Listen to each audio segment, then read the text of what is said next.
Hey everyone. Today we're going to disassemble, clean, and reassemble this GSG Firefly pistol. Let's get started.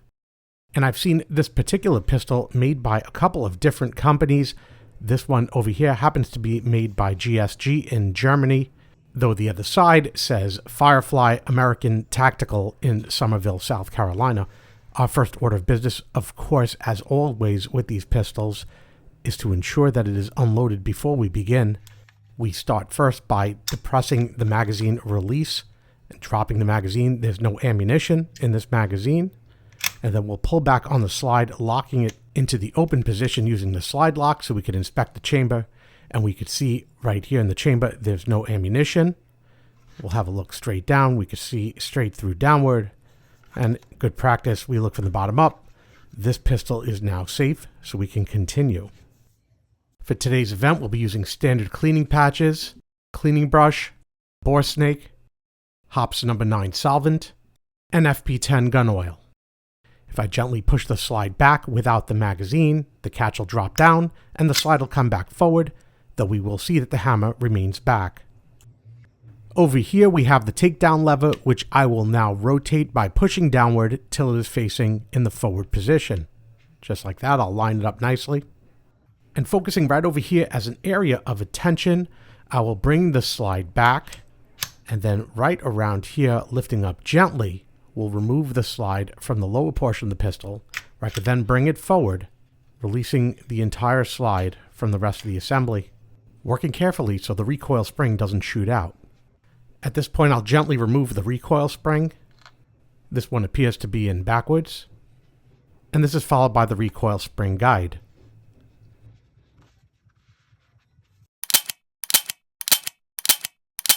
We'll start off now by working with the slide. This is as far as we're going into the slide in this video for general cleaning. We're not going to be removing the firing pin or any of the safeties or anything of that matter. Making a visual inspection, everything here seems to be okay. Putting a small amount of hops on a patch, we're going to start cleaning. I'm going to make my way through with just the patch in the easy to reach areas. We see a small amount of debris coming off. This is clearly not too dirty, but I'm just trying to get everywhere I can at this point to see what we're working with. How dirty is it? And yeah, there's dirt. This pistol's ready to be cleaned, but it's not a horror show. I am going to add a brush to this so I could get into some of the more hard to reach areas. Swapping out the old patch for a new patch as necessary. I just keep going at it in this manner till all the dirt is removed, also getting in between the rails. This looks good. Another clean patch lightly coated with hops, very lightly coated. I'll get around the firing pin as well as that pawl for the case extractor. I'm holding this upwards only for the video, but generally the firing pin would be pointed downwards as to not allow any debris to fall in during cleaning. But I have a camera pointing from the top, so I have no choice in the video. Now I'm going to wipe everything down and have a look. And everything is looking good. So we'll move on to the next step. And that's going to be the frame barrel assembly. We're going to clean it in the same manner as we did the slide, starting with the patch with a little bit of hops. Again, wrapping the patch around the brush so we could get to those hard to reach areas. Continuing in this manner until the patches are no longer picking up any significant amount of dirt. This area directly around the rear of the barrel also picked up a lot of dirt, so focus on that area as well. And using the patch with the brush does allow you to get all the way down into the magazine well to clean anything out that might be in there. The magazine well could also be cleaned out from the bottom of the pistol. And if the patch is any indication, we're making good progress. A post-cleaning visual inspection shows everything is looking good on this piece. So it is time to move on to our next step. A new patch and a small amount of hops, again used to clean the recoil spring guide. Getting there in the bottom where it gets caught in that T. And this will be followed by the recoil spring, which I just kind of twist through the patch from one end to the other just to remove any debris that might be on there. You can see a little bit was on there, not too bad. At this point, I'll be making a couple of passes with a 22 caliber bore snake, running it through the beginning so I could straighten out the other end. That way it's easy to pull through and doesn't get caught on any of the parts on the rear of the pistol assembly. Pulling it straight through. Worked out nice. We'll set it up again. I could elect to put some hops on part of the bore snake as a solvent if I found it necessary, but there was no major fouling inside this bore, so I didn't do so. Could have also used very carefully my other cleaning set to apply solvent if need be. But we're not going to go that route. What we're going to do is just pull this through. A couple of passes should be sufficient for the condition of this bore. This will begin our oiling using FP10 and a clean patch. I apply just a little bit of oil, and we're going to start right here on the recoil spring guide, and less is more. So I'm wetting the entire thing to ensure it's completely covered, and then I'm going to wipe it down so it leaves a light sheen, just a light silhouette of oil, and that is sufficient. I don't want this thing drowning in oil. Putting just a little dab of oil on my finger, tiny bit, just to walk it around the coils of the spring. Again, just a small silhouette of oil. I don't want this thing soaked. That should be sufficient.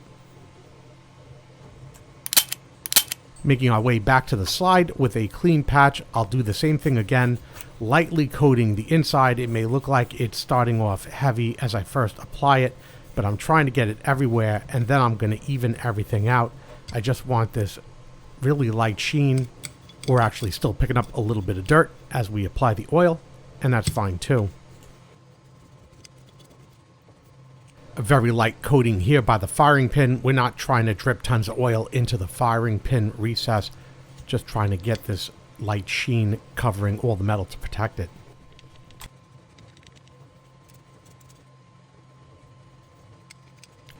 One particular area that receives just a little bit more oil than others is going to be where the barrel slides through. So I'll wet this area here, and then with my finger ensure that there's oil in there. Again, nothing crazy, just slightly more oiled. And of course, I will lightly oil the cavity where the recoil spring sits by putting the patch up in there and just twisting it a couple times. Once again, going over everything just to even out the oil once everything has been applied. This is going to include the rear of the slide, as well as finally a once-over of the outside of the entire slide. And that should be sufficient for what we need to do. Continuing now with a light oiling of the frame and associated parts, I'm going to start off with the barrel. Of course, getting the front and crown of the barrel, which is recessed, so pay close attention. Working my way to the breech. Finally, the rails. Again, maintaining a thin silhouette of oil, though we could see all the way in the rear where the rails are. We'll just be applying a slightly heavier amount of oil than a thin silhouette. I could get down into the magazine well too, back by the hammer, just ensuring everything has a slight shine to it. Right here's where we'll be applying a little extra oil later. You could actually see the slight wear of the metal in that area. Similar wear can be seen on this side as well. And that's it. This piece is looking good. Ready to move on to the next step. I run the bore snake through one more time, and once I get it situated so that it is right around the end of the bore snake, I'll apply some oil all around the bore snake on this portion. Then pull the bore snake through slowly as to transfer that oil to the bore. The excess oil being pulled away by the remainder of the bore snake. Having a look from the breech, we see this barrel's looking good and well oiled. Just want to quickly pay attention to the rails, so I'll use the back of a wooden cotton swab or dowel, applying a little bit of oil. We can see I'm going to add it right here where there's wear under those tracks and just a little bit up top. Flip the pistol around, and I'm going to do the exact same thing on the other side. We can see the wear pattern right here, a little oil here, a little there, and it'll even out once the slide is back on. But that's it. We're good. There's no further work to do here, so we can move on to the next step. Using one of the lightly oiled patches, I'll just go over the magazine to clean it and see if there's any significant amount of dirt. I don't see any buildup of dirt on this to any great degree, So I'm just going to give it a quick once over. And that should be sufficient. Beginning our assembly now with the frame and the recoil spring guide, we will seat the guide in this recess right here. Just drop right in, no problem at all. Next, we can see that our spring is smaller on the right side than the left. We want the smaller side pointed towards the pistol. So I'm going to push it in towards the smaller side first, that the wider side is pointing outward. Now I'll take the slide in hand, and the first thing I want to do is make sure that the end of that spring falls into the recess of the slide. I'll try and reposition the pistol so we can see what's going on here. We also want to line up the barrel to go through the slide as well, just like that. And then we're going to bring it back. And just about this point, it drops down and holds steady into position so we can do a quick inspection. We see everything is fitting nice. Nothing is binding. What we'll do next is simply grab the rear portion of the slide, push down, and then forward. The slide is now fully back on the frame of the pistol. All we need to do now is rotate the takedown lever like so, completing this process. Checking that the magazine is empty, it is then inserted in the pistol, allowing the trigger to be depressed and the hammer coming forward. Pulling the slide back with an empty magazine in will cause the slide to lock in the open position. So I'll push down the slide release to bring it forward, and then pull the trigger to bring the hammer forward. And that concludes this video on the teardown, cleaning, and rebuild of this GSG Firefly. I hope you found this video enjoyable, entertaining, and informative. Do me a favor, hit that like button down below, helps me out a lot when you do, and hit that subscribe button to be notified about more videos like this when they come out. Again, I hope you enjoyed this video. Thanks for watching. Thanks for watching. Would you like to reply?